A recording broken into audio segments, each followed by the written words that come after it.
मित्रों, कर्म और भाग्य क्या है? इन दोनों में से कौन बड़ा है? कर्म बड़ा है या फिर भाग्य? किसके माध्यम से आपका यह पूरा जीवन चलते रहता है? ईश्वर ने कह दिए और लिख दिए, जो आपके भाग्य में होगा वही सिर्फ प्राप्त कर सकते हो। लेकिन क्या जो आपके भाग्य में है, क्या सिर्फ वही आपको मिल सकता है? फिर कर्म कहाँ गया?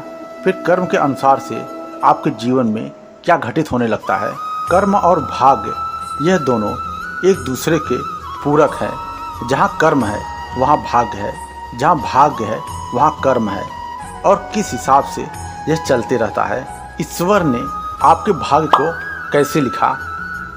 जो आपने इस जन्म में कर्म किए हैं उसके हिसाब से आपका यह जीवन चलता है, और आपने जो पिछले जन्म में जो कर्म किए थे उसके हिसाब से ईश्वर ने इस जन्म में आपका भाग्य लिखे हैं। और इस जन्म में जैसे जैसे आप कर्म करते जाएंगे वैसे वैसे ठीक आपका भाग्य बदलते जाता है। लेकिन यहाँ पर अगर आपने पिछले जन्म में ऐसे कुछ गलत कर्म किए हैं जो जल्द काटा नहीं जा सकता है, फिर उसके हिसाब से वह आपके भाग्य में लिखा हुआ रहता है, जिसके हिसाब से आपका यह जीवन चलते रहता है। कभी कभी तो ऐसा भी होता है, आप बहुत ज़्यादा परेशान होने लगते हैं तो फिर आप अपने भाग्य को कोसने लगते हैं। यह मेरे भाग्य में लिखा हुआ है, इसलिए यह मेरे साथ हो रहा है।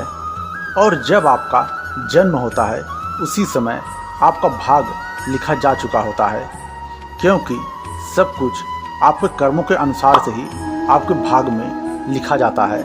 और फिर यह आधारित किया जाता है नव ग्रहों के ऊपर। नव ग्रहों की इसकी संज्ञा दी जाती है। जिस तरह से आपके जीवन में दुख है उस तरह से आपका जीवन चलते रहता है। लेकिन कभी कभी जब व्यक्ति बहुत परेशान होने लगता है तो फिर वह शास्त्रों के अनुसार से जो हमारे वेदों में बताया गया है, ग्रंथों में बताया गया है, जब वह अपनी जन्म कुंडली पत्रिका किसी ब्राह्मण को दिखाता है तो वह शास्त्रों के अनुसार से वह बताने लगता है आपके कुंडली में यह दोष है, इसकी वजह से आपके जीवन में यह सब कुछ घटना घटित हो रहा है। फिर वह आपको बताने लगते हैं आपके जीवन में यह ग्रह इस स्थान पर होना चाहिए, लेकिन इस स्थान पर नहीं है, यह उल्टी दिशा में है, इसलिए यह इनके वजह से आपके जीवन में कष्ट पीड़ा हो रहा है। फिर वह आपको उपाय बताने लगते हैं, आप यह क्रिया करिए जिससे आपके जो ग्रह विपरीत है वह अनुकूल हो सके। इस तरह से आप कर्म फिर करना चालू कर देते हैं तो जो आपके पाप दोष कर्म हैं वह फिर कटने लगते हैं। फिर जो भी आपके ग्रह आपके विपरीत हैं वह अनुकूल होने लगते हैं, क्योंकि यहाँ पर आपने ऐसा कर्म करना चालू कर दिए हैं जैसे आपके जो पहले के पाप दोष कर्म थे वह धीरे धीरे इस कर्म की वजह से वह सब कुछ कट रहा है। फिर यहाँ पर आपका जो भाग्य है वह बदलने की स्थिति में आने लगता है। और जो व्यक्ति यह सोचते हैं जो मेरे भाग्य में होगा सिर्फ मुझे वही प्राप्त होगा, इसलिए वह जो उनका कर्म रहता है वह करना छोड़ देते हैं, तो फिर वो यही सोचते हैं मेरे भाग्य में जो है वही मिलेगा, फिर मैं कर्म क्यों करूं? अगर वह ऐसा करते हैं तो जो उनका यह जीवन है वह कष्टमय बीतने लगता है।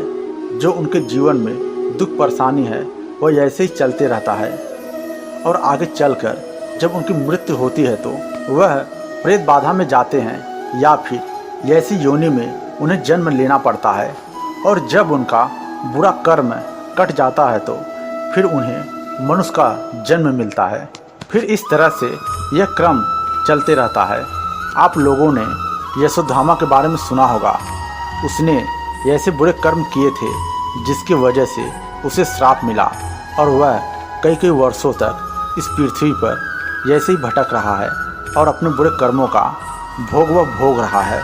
मित्रों, यहाँ पर आधारित करता है, सब कुछ आपके ऊपर है। जैसे जैसे आप कर्म करते जाते हैं वैसे वैसे आपका भाग्य बदलने लगता है। वह चाहे इस जन्म का हो या फिर अगले जन्म का हो, वह सब कुछ आधारित करता है आपके कर्मों के ऊपर। कर्मों के हिसाब से ही आपका भाग्य लिखा जाता है और बदला जाता है। मुझसे जुड़ने के लिए चैनल को सब्सक्राइब करें, बेल घंटे को बजाकर ऑल करें, जिससे जो भी वीडियो मैं इस चैनल पर डालूं वह जानकारी आप तक सबसे पहले पहुंचे।